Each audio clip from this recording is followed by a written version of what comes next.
అంటే సార్ ఇక్కడ ఒక చిన్నది ఏంటంటే 24 క్రాఫ్ట్స్ అనేది చూసుకోవడానికి, లేకుంటే అది వాటి మీద పట్టు అనేది ఎక్కడ ఎవరెవరు సూట్ అవుతారు, దేనికి ఏది బాగా పండాలి, ఇవన్నీ చూసుకునేది ఒక కెప్టెన్ లాంటి డైరెక్టర్ కదా, డైరెక్టర్కి వదిలేస్తే అయిపోతుంది. అలా ఇప్పుడు నేను చేసే రోజుల్లో నేనే కాదమ్మా, నా ముందు తరం కానీ నా బ్యాచ్లో ప్రొడ్యూసర్లు కానీ ముందు సబ్జెక్ట్ ఫైనలైజ్ చేసుకునేవాళ్ళం. దాని తగ్గట్టు డైరెక్టరు, దానికి తగ్గట్టు క్యాస్టింగ్, సినిమా తీసేవాళ్ళం. అప్పుడు నేను సగం పెడితే నా డిస్ట్రిబ్యూటర్లు సగం పెట్టేవాళ్ళు. డిస్ట్రిబ్యూటర్లు అండర్ ప్రొడక్షన్లోనే కమిట్ అయ్యేవాళ్ళు, అడ్వాన్స్ ఇచ్చేవాళ్ళు. వాళ్ళకి షెడ్యూల్కి రష్ చేసి చూపించేవాళ్ళం. మేము మీరు ఇచ్చిన డబ్బుతో మేము ఈ సినిమా తీసాం, ఇంత లెంత్ వచ్చింది, ఇదిగో సినిమా అని డిస్ట్రిబ్యూటర్లకి రష్ చేసి చూపించేవాళ్ళం అమ్మ. అది పాత తరం నుంచే నవైగ ఫిలిమ్స్, అన్నపూర్ణ ఫిలిమ్స్, లక్ష్మీ చిత్ర ఇవన్నీ ఉన్నప్పుడే రామానాయుడు గారు కూడా డిస్ట్రిబ్యూటర్కి సినిమా వేసి చూపించిన రోజులు ఉన్నాయి. రష్, ఫస్ట్ కాపీ కూడా కాదు, షెడ్యూల్ వైజ్ రష్ చూపించి తర్వాత ఇన్ని రోజులు షూటింగ్ ఉంటుంది, మాకు ఇంత పెట్టుబడి అవసరం, డైరెక్టర్ ప్రొడ్యూసర్ కూర్చుని బడ్జెట్ వేసుకుని దాని తగ్గట్టు నేను ఇంత పెడతాను, మీరు ఇంత పెట్టండి అని డిస్ట్రిబ్యూటర్ పెట్టిన డబ్బు ఇంకెక్కడ వేస్ట్ పోవట్లేదు అని వాళ్ళకి నమ్మకం క్రియేట్ చేయటం. డిస్ట్రిబ్యూటర్కి ఇప్పుడు వాళ్ళు ఇచ్చిన డబ్బు నేను తీసుకుని ఏదో చార్మినార్ కొనుక్కున్నాను అనుకోకూడదుగా. అట్లా ఆ నమ్మకం క్రియేట్ చేయడానికి మరి వచ్చింది నా ముందు నేను పెట్టిన రూల్ ఏం కాదు అది.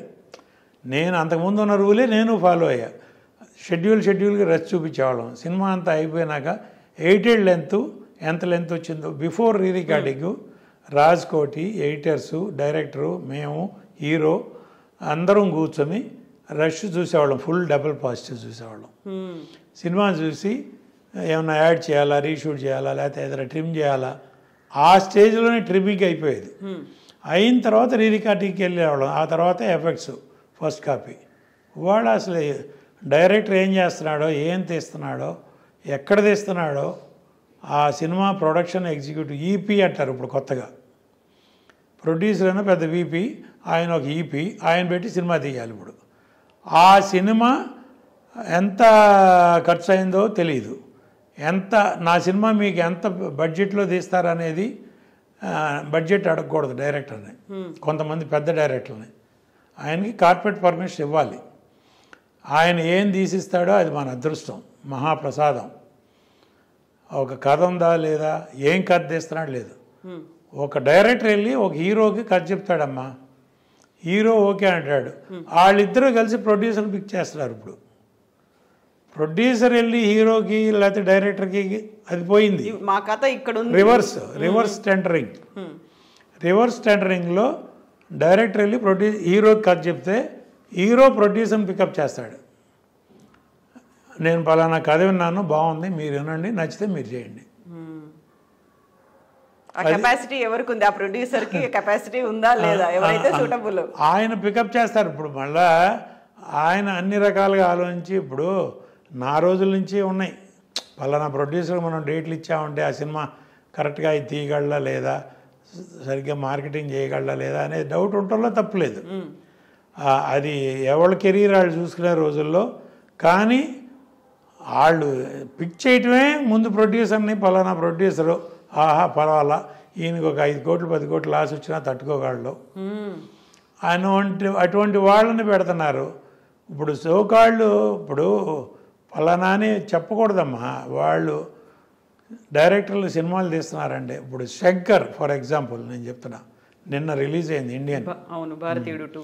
ఆ రిపోర్ట్ ఏంటో నాకు తెలుసు. నేను సౌత్ ఇండియన్ ఫిలిం ఛాంబర్లో ప్రెసిడెంట్గా ఉన్నప్పుడు లైకా ప్రొడక్షన్స్ వాళ్ళు ఆ శంకర్ మీద కంప్లైంట్ పెట్టారు.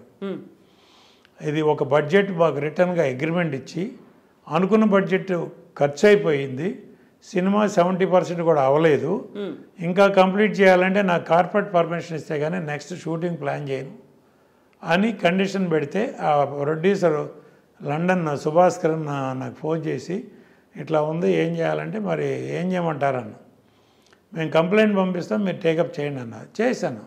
వాళ్ళని పిలిపించాం, మాట్లాడాం. తర్వాత వాళ్ళు మళ్ళీ డైరెక్టర్తో గొడవ ఎందుకులే అని కాంప్రమైజ్ అయ్యి ఏదో ఒక బడ్జెట్ అనుకుని కంప్లీట్ చేసి, ఆ అనుకున్న బడ్జెట్లో కూడా అవలా. తర్వాత 236 కోట్లు అగ్రిమెంటు, 230 తర్వాత ఇంకొక 150 కోట్లు ఎక్స్ట్రా ఇచ్చేదట్టు ఆ సినిమా కంప్లీట్ చేయడానికి. అది కూడా అయిన తర్వాత ఇప్పుడు 600 దాకా అయిందని అంటున్నారు. అది అంతవరకు నిజం, ఆ పెట్టిన నిర్మాతకు తెలియాలి, తీసిన దర్శకుడికి తెలియాలి. అలాంటి సినిమా 6 ఏళ్ళు పట్టిందమ్మా. 6 సంవత్సరాలు సినిమా మొదలుపెట్టిన కాడి నుంచి లైకా ప్రొడక్షన్స్ కాబట్టి వాళ్ళు ఏదో లండన్ నుంచి డబ్బులు పంపిస్తున్నారు, ఇక్కడ ఎవరో ఎగ్జిక్యూటివ్ ప్రొడ్యూసర్లు సినిమా తీస్తున్నారు, శంకర్ ఇష్టం వచ్చినట్టు తీస్తున్నాడు. తీస్తూ ఉంటే కంప్లీట్ మధ్యలో పాండమిక్ వచ్చింది. అఫ్కోర్స్ ఒక 2 ఇయర్స్ పోయింది. ఆ టైంలోనే ఈ కంప్లైంట్ ఇదంతా వచ్చింది. తర్వాత అప్పటికి ఆ పాండమిక్లో ఆ సినిమాలో యాక్ట్ చేసిన 5 ఆర్టిస్టులు చనిపోయారు, ఇంక్లూడింగ్ వివేక్. మెయిన్ క్యారెక్టర్ వేసే వివేక్తో సహా చనిపోయారు. 5 చనిపోయారు పాండమిక్లో. అది మార్చి ఇది మార్చి కథ మార్చి మళ్ళీ ఎట్టాగొట్ట కంప్లీట్ చేసి బయట. నేను ఆ రోజున వాళ్ళకి లైకా ప్రొడక్షన్స్కి ఒకే ఒక సలహా చెప్పా, ఇప్పుడు వరకు మీరు 236 కోట్లు పెట్టామన్నారు, ఇది పోయింది అనుకోండి, మీరు ఫర్దర్గా పెట్టే ప్రతి రూపాయి లాసే వస్తుంది, జాగ్రత్త అన్న. నేను అంత వారం చేశాను, వాళ్ళని కావాలంటే అడగండి. చేస్తే కాదు సార్ మాకు ప్రెస్టేజ్ ఆగిపోతే సినిమా బాగోదు, కమలాసన్ గారి సినిమా ప్లస్ మా బ్యానర్కి ఇమేజ్ అది ఇదంటే సరే మీ ఇష్టం. కార్పొరేట్ పర్మిషన్ ఇచ్చారు, సినిమా తీశారు, ఇది పరిస్థితి. అది ఇంకా దానికి ఇండియన్ 3 ఒకటి వస్తుంది మళ్ళీ, మీరందరూ కాసుకోండి. రీజన్ ఏమై ఉంటుంది అనుకుంటున్నారు మీరు? కథా కాకరకాయ లేదమ్మా. ఇప్పుడు అమ్మ మనం ఒక కథ అనుకుంటాం, కథ తగ్గట్టు డైరెక్టర్ అనుకుంటాం, దానికి తగ్గట్టు ఆర్టిస్టులు అనుకుంటాం, వాళ్ళు మన కంట్రోల్లో ఉంటారు. నేను సినిమా తీసే రోజుల్లో అమ్మ నా కథ మొత్తం డైలాగ్ వర్షన్తో సహా రెడీ అవ్వాలి. స్క్రిప్ట్ రీడింగ్ 2-3 సార్లు చేసేవాడిని. ఒక సినిమా చేస్తానే ఇంకో సినిమా పని చూసేవాడిని నేను. స్క్రిప్ట్ రీడింగ్ చూసుకుని లెంత్ చూసుకుని దీనికి కాస్ట్యూమ్స్, క్యారెక్టర్లు, ఆర్టిస్టులు ఎవరు, దానికి ఆర్టిస్టులకు కావాల్సిన కాస్ట్యూమ్స్ అసిస్టెంట్ డైరెక్టర్ని అడిగి ఎన్ని చేంజెస్ వస్తాయి, ఎంత కాస్ట్యూమ్స్ కావాలి, ఏం కావాలి, ఫుల్ పిక్చర్కి సరిపడ కాస్ట్యూమ్స్ రెడీగా ఉన్నాయి, ఫుల్ పిక్చర్కి సరిపడ ప్రాప్స్ రెడీగా ఉన్నాయి, అన్నీ రెడీ చేసి వాళ్ళ పొరపాటున ఒక ఆర్టిస్ట్ రాలేదు ఏదో హెల్త్ ఇష్యూలో, ఆల్టర్నేటివ్ నా షూటింగ్ ఆగేది కాదమ్మా. ఆల్టర్నేటివ్ ఏంటి, పలానా పని ఇదే ఆర్టిస్టులతో వేరే సీను, దానికి తగ్గట్టు కాస్ట్యూమ్ లేవు, ప్రాప్స్ లేవు అని అనకుండా మొత్తం రెడీగా పెట్టేవాడిని. అన్నీ ప్రీ ప్లాన్డ్గా పెడితే 32 నుంచి 35 రోజులమ్మా నేను పర్ సినిమా, అంతకంటే ఎక్కువ షూటింగ్లు చేయలే. దానవీర సూరకర్ణ ఎన్టీ రామారావు గారు 3 వేషాలు ఒకే ఫ్రేమ్లో 3 రామారావు గారు కనబడతారు. 3 వేషాలు, ఆయన డైరెక్టరు, ఆయనే ప్రొడ్యూసరు, అన్ని బాధ్యతలతో 45 రోజుల్లో ఆ సినిమా కంప్లీట్ చేశారు. With so much in camera work, graphics లేవు ఆ రోజుల్లో.